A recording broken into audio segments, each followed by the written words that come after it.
हलचल TV network और आप देख रहे हैं हलचल टीवी न्यूज़।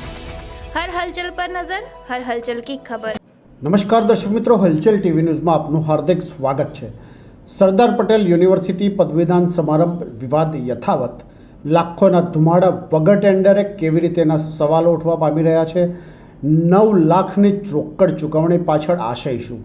વલ્લભ વિદ્યાનગર સ્થિત સરદાર પટેલ યુનિવર્સિટીના 2 દિવસ પૂર્વે યોજાયેલા પદવીદાન સમારંભના આયોજન પૂર્વે જ પરંપરા તૂટી રહ્યાનો વિવાદ બાદ યુનિવર્સિટી કોમન એક્ટ લાગુ થયો હોય, ગવર્નિંગ બોડીની રચના થવા પામી ન હોય તો થનાર ખર્ચની મંજૂરી સરકારના શિક્ષણ વિભાગ પાસે મેળવવી જરૂરી હોય છે।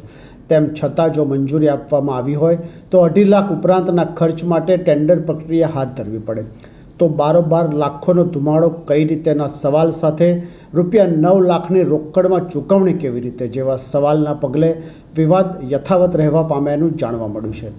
પ્રાપ્ત વિગતો અનુસાર અત્રેની સરદાર પટેલ યુનિવર્સિટી ખાતે છેલ્લા 6.5 દાયકાથી પદવીદાન સમારંભ પરંપરાગત સરદાર પટેલના નિર્વાણ દિને એટલે કે 15મી ડિસેમ્બરના રોજ યુનિવર્સિટીના કેમ્પસમાં જ યોજવામાં આવતો હોય છે। પરંતુ આ વખતે 66મો પદવીદાન સમારંભની પરંપરા તૂટવા પામતા વિવાદનો મધપૂડો છંછેડાયો છે।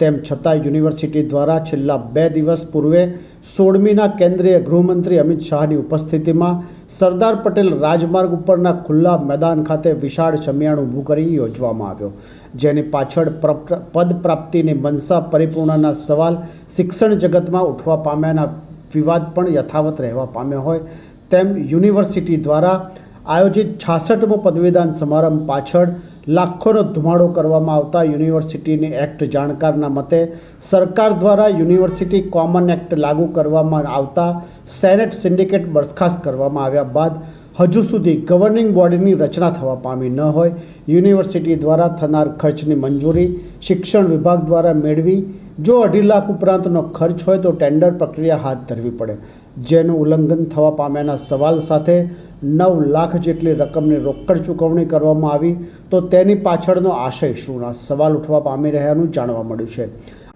અત્રે ઉલ્લેખનીય છે કે 3 વર્ષ પૂર્વે યુનિવર્સિટીમાં રૂપિયા 38 કરોડના હિસાબી ગોટાળા ઉજાગર થયા હતા, જેની તપાસમાં વાઉચરની એન્ટ્રીની બેજવાબદારી હોવાનું ઉજાગર થવા પામ્યું હતું તો 9 લાખની થયેલ રોકડમાં ચૂકવણીની તપાસ થશે જેવા વિવાદ પદવીદાન સમારંભ પૂર્ણ થયા બાદ પણ યથાવત રહેવા પામ્યાનું જાણવા મળ્યું છે।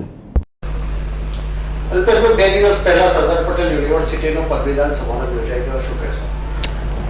આ પદવીદાન સમારોહ નહોતો, આ કોઈ ચાટુકારતા કરનાર જે લોકો છે જે પોતે લાયકાત નથી ધરાવતા એવા લોકોના પદ માટેનો કાર્યક્રમ, એટલે અમે કહીએ છીએ કે આ પદવીદાન સમારંભને આ પદ મેળવવાનો સમારંભ આખો રાખવામાં આવ્યો હતો।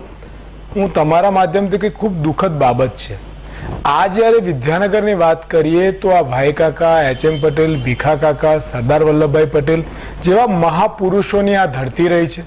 આ ધરતી પર એવા ઢગલો દાતાઓ છે જેમને ગરીબ અને મધ્યમ વર્ગના વિદ્યાર્થીઓ માટે વ્યવસ્થા કરી હતી અને આ શિક્ષણની વિશ્વ લેવલે વખાણ થાય છે, ખરેખર જોવામાં આવે છે। આજે દુઃખ સાથે કહું છું કે આ સરદાર પટેલ યુનિવર્સિટીને કલંકિત વારંવાર કરી રહ્યા છે અને કોણ કરી રહ્યા છે અને પોતાને એમ કહે છે કે અમે પાટીદાર। શું પાટીદાર હોઈ શકે?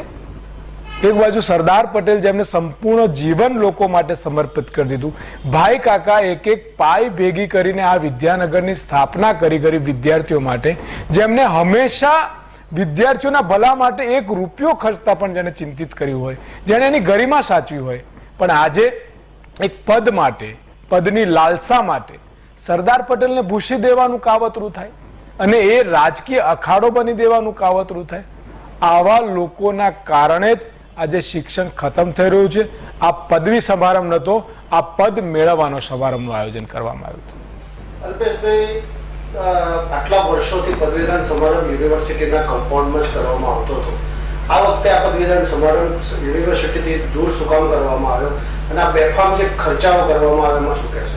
હું સ્પષ્ટ કહું છું કે 2 લાખ રૂપિયાના મંડપમાં આજ યુનિવર્સિટી કેમ્પસમાં લાઇબ્રેરીમાંથી જલુસ નીકળે, લાઇબ્રેરી એટલે જ્ઞાન સાગર, એ જ્ઞાન સાગરમાંથી એક મશાલ જ્ઞાનની નીકળે અને એ યુનિવર્સિટી સામેના પંડાલમાં જાય। અહીંયા આગળ ઉપરાષ્ટ્રપતિ હોય, અબ્દુલ કલામ જો રાષ્ટ્રપતિ બની ગયા એ હોય, મુખ્યમંત્રી જે અહીંના હતા, આજના આપણા પ્રધાનમંત્રી હોય નરેન્દ્રભાઈ હોય, આનંદીબેન મુખ્યમંત્રી રહ્યું કે આનંદીબેન હોય, રાજ્યપાલ હોય, એવા કઈ મહાપુરુષો આ ધરતી પર આ કોન્વોકેશનમાં તમે જોયા હશે કે પૂર્વ આપણા પ્રધાનમંત્રી મુખ્યમંત્રી મોરારજી દેસાઈ જેવા આવા કઈ મોટા મોટા લોકો જે આ દેશના એવા મહાનુભાવો કે સાચે જે આપણે એમને કહી શકીએ એવા લોકો આ જ મેદાનમાં આ જ યુનિવર્સિટીની સામે કોન્વોકેશનમાં આવ્યા. કોન્વોકેશનમાં પદવી સમારંભમાં વિદ્યાર્થીઓને પદવી એનાયત કરી અને બિન રાજકીય રીતે સંપૂર્ણ કાર્યક્રમ રહ્યો. પણ આજે આ પદવી સમારંભ ન તો હું વારંવાર કહું છું, એ અહીં જે ચાટુકારતા કરતા પદ મેળવવાના લોકો માટે એક પદમાં મેળવવા માટેની આખી ગેમ હતી. એક બે એવા લોકો ભારતીય જનતા પાર્ટીના જે શિક્ષણના દલાલો છે જેને લોકસભા લડવા માટે ટિકિટની લાલસામાં આ ગોઠવણ કરતા હતા, અને અમિતભાઈ જે પોતાને ગૃહમંત્રી કહે છે એ 2024ના પ્રચાર મંત્રી બનીને આવ્યા હતા. આ 3 જણાના મનસુબા પર આખો કાર્યક્રમ હતો. પદવી સમારંભ રહ્યું જ નહીં. 2 લાખનો ખર્ચ જે પંડાલનો થતો હતો એ 25 લાખ રૂપિયા. કોના? આ કોઈના બા નહીં, એમના ઘરના નહીં, વિદ્યાર્થીઓના પૈસા ખર્ચ કર્યા.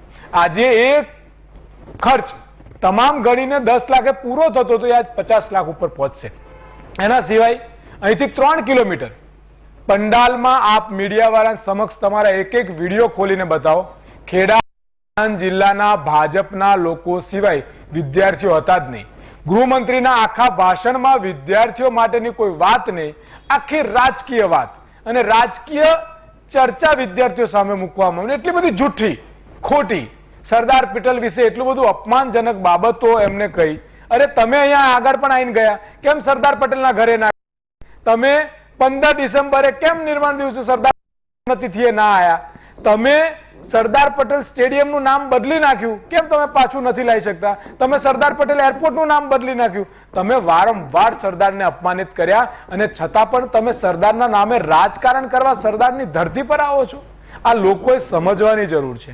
આ પદવી સમારંભના નામે 2024ની સભા કરવામાં આવી. ખોટી રીતે આખું બજેટ એક પણ ટેન્ડર કરવામાં નથી આવ્યું.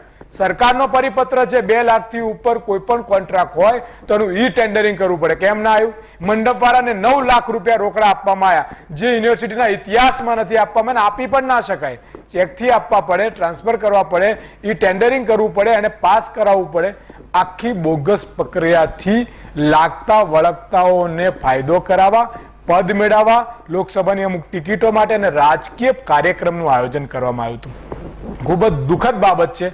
પ્રજાએ જાગવું પડશે, નહીતર આ લોકો સંપૂર્ણ રીતે શિક્ષણને ખતમ કરી દેશે. હું મીડિયાના આદેશથી એટલું જ કહીશ કે સરદાર પટેલ યુનિવર્સિટીમાં ક્યારેય ના બન્યું હોય એવું આ ભાઈ નિરંજને ઇન્ચાર્જ પછી પદ મેળવવા માટે એટલી નિમ્ન કક્ષાના કૃત્યો કર્યા છે. આ યુનિવર્સિટીમાં ભારતીય જનતા પાર્ટીનો કાર્યક્રમ જ્ઞાનો નહીં નીચે થાય. આ જ યુનિવર્સિટીના ખર્ચે સંવિધાન પર કાર્યક્રમ થાય, ભારત માતાના હાથમાંથી તિરંગો બદલી નાખવામાં આવે. તિરંગો આતંકવાદ કર્યું છે યુનિવર્સિટીના વહીવટકર્તાઓએ. અને આટલી ચાટુકારતા કરતા અત્યારે તમે જોવો કે કોન્વોકેશનને 3 કિલોમીટર દૂર, જેમાં વિદ્યાર્થીઓ નહીં, રાજકીય ભાષણ, રાજકીય મેળાપડા, એક ડીન એક ફેકલ્ટીનું એલાન કરીને ડિગ્રી આપતા હોય છે. આજે એ પણ નહીં, અને રિસીવ કરવાથી લગાવી તમે જોયા હશે જ્યાં હેલિપેડ પર બધા ભાજપના કાર્યકર્તાઓ રિસીવ કર્યા, બધા ભાજપના કાર્યકર્તા મૂકવા ગયા, કાર્યકર્તાઓ આખા પંડાલમાં જમાવટ કરી દીધી. તો શું કોન્વોકેશન હતું? આ કન્ફર્મેશન પદ માટેનું ધંધો હતો અને રાજકીય 2024ના આખો કાર્યક્રમ હતો. એટલે આ કાર્યક્રમને અમે વખોડીએ છીએ. આ કોન્વોકેશન હતો જ નહીં અને કોઈ જ પ્રણાલી જાળવવામાં નથી આવી અને બેફામ ખર્ચો કરીને અઢળક ભ્રષ્ટાચાર પણ કરવામાં આવ્યો છે. પ્રજાએ આ સરકારના અહંકારને સમજી અને અમને ભાનમાં લાવવા પડે, નહીતર આ જ અહંકારમાં શિક્ષણ તો ખતમ થશે પણ સાથે સાથે ગુજરાત અને દેશ પણ ખતમ થશે. ये है हलचल टीवी नेटवर्क और आप देख रहे हैं हलचल टीवी न्यूज. हर हलचल पर नजर, हर हलचल की खबर.